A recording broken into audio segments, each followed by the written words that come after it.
आज हमारा टॉपिक है राजा रवि वर्मा। राजा रवि वर्मा का जन्म केरल के किलीमन्नूर ग्राम में अप्रैल सन 1848 ईस्वी में हुआ था। यह कोट्टायम से 24 मील दूर है। वे राजकीय वंश के थे और त्रावणकोर के प्राचीन राज परिवार से संबंधित थे। उनके चाचा को चित्रकला का बड़ा शौक था। उन्हीं के कारण रवि वर्मा की भी रुचि इस ओर बढ़ी। आरंभ में उन्होंने तंजौर शैली के चित्रकार अलगिरी नायडू से कला की शिक्षा प्राप्त की, जो त्रिवेंद्रम के महाराजा द्वारा दरबार में लाए गए थे। रवि वर्मा जब 14 वर्ष के हुए तो तत्कालीन राजकीय चित्रकार रामास्वामी नायडू से कला का अध्ययन किया। 1866 ईस्वी में उन्होंने वहां की महारानी लक्ष्मीबाई की छोटी बहन से विवाह किया। 1868 ईस्वी में महाराजा ने थियोडोर जेनसन नामक एक ब्रिटिश चित्रकार को दरबार में आमंत्रित किया। महाराजा के द्वारा कहने पर उन्होंने भी रवि वर्मा को यूरोपीय तकनीक की शिक्षा दी। रवि वर्मा ने उसे बड़े मनोयोग से सीखा। विवाह के द्वारा राजकीय परिवार से संबंधित होने के कारण रवि वर्मा स्थानीय ब्रिटिश रेजिडेंट के संपर्क में आए, जिन्होंने मद्रास में सन 1873 ईस्वी में हो रही चित्र प्रदर्शनी में भाग लेने हेतु रवि वर्मा को प्रोत्साहित किया। बकिंघम के ड्यूक ने, जो उस समय मद्रास के गवर्नर थे, रवि वर्मा से अनेक चित्र खरीदे। जब प्रिंस ऑफ वेल्स सन 1875 में त्रिवेंद्रम आए तो वहां के महाराजा ने रवि वर्मा के चित्र उन्हें भेंट किए। 1880 की पूना प्रदर्शनी और 1892 की वियना तथा शिकागो की कला प्रदर्शनियों में भी उनके चित्रों की प्रशंसा हुई। बड़ौदा तथा मैसूर के महाराजाओं ने अपने यहाँ उनके अनेक चित्र बनवाए। धीरे धीरे उनके चित्रों की इतनी मांग बढ़ी कि उसे पूरा करना कठिन हो गया। बड़ौदा के तत्कालीन दीवार राजा सर माधव राव के परामर्श से राजा रवि वर्मा ने पूना में एक प्रिंटिंग प्रेस स्थापित किया, जिसके कारण उनके चित्र प्रत्येक भारतीय हिंदू के घर पहुंच गए।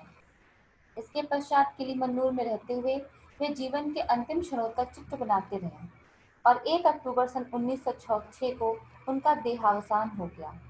रवि वर्मा की कला रवि वर्मा ने चित्रकला की शिक्षा थियोडोर जेनसन नामक यूरोपीय चित्रकार से प्राप्त की थी।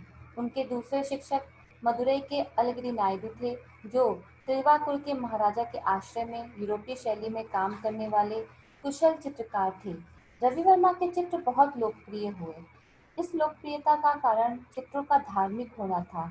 रवि वर्मा तथा यूरोपीय शैली में काम करने वाले अन्य भारतीय चित्रकारों का काम कभी भी कला के दृष्टि से बहुत ऊंचा नहीं बन पड़ा।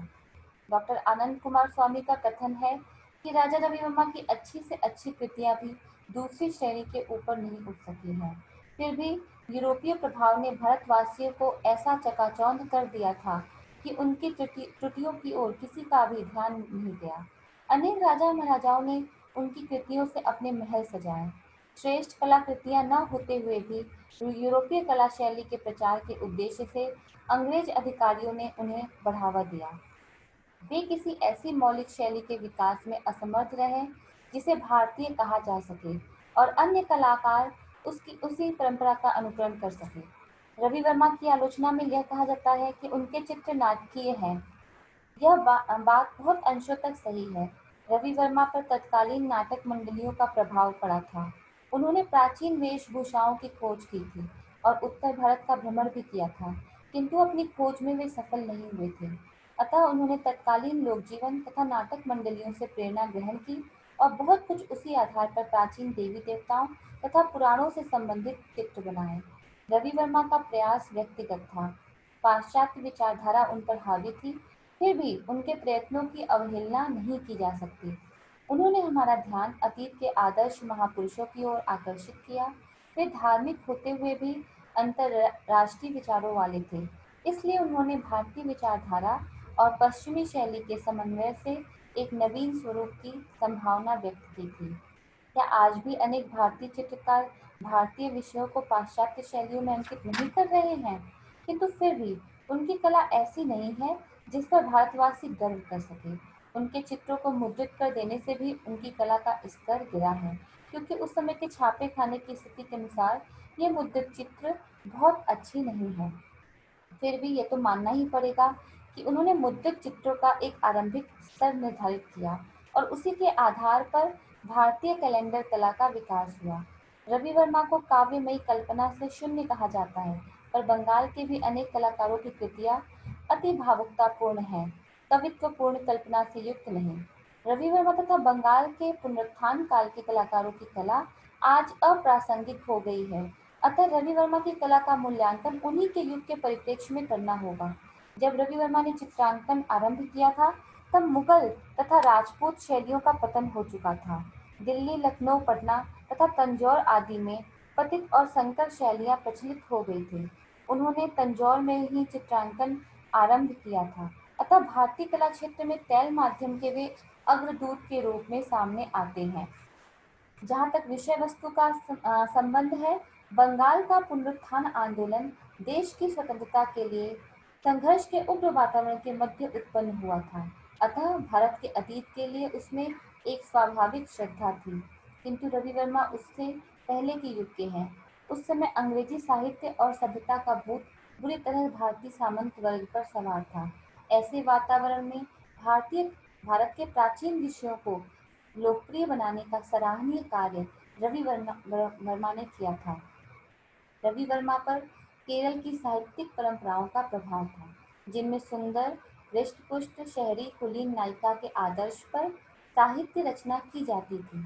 यही आदर्श रवि वर्मा की शकुंतला आदि नारी आकृतियों में प्रकट हुआ है। केरल के जो नारी सौंदर्य के प्रतिमान हैं, वे बंगाल के नहीं हो सकते।